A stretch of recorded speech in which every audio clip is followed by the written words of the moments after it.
The buttons on your driver's side door, starting from the top, are for your side mirror adjustments, the left or right.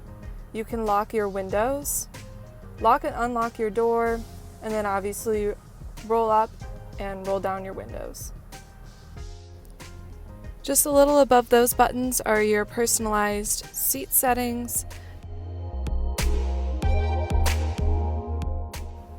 Then you have your odometer button, and then the buttons to adjust your display brightness. And then you have your blind spot monitor and parking assist on and off buttons. These buttons are pretty self-explanatory. They either cool down or warm up your seat or your steering wheel, and you can have them on either side for your passenger side or driver side.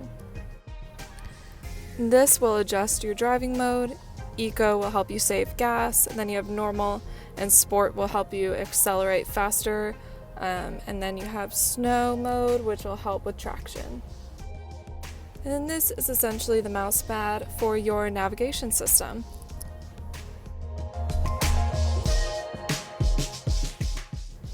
And lastly, just below your steering wheel to the left is your emergency brake. And then you have pop the hood and pop the trunk buttons. And that's it.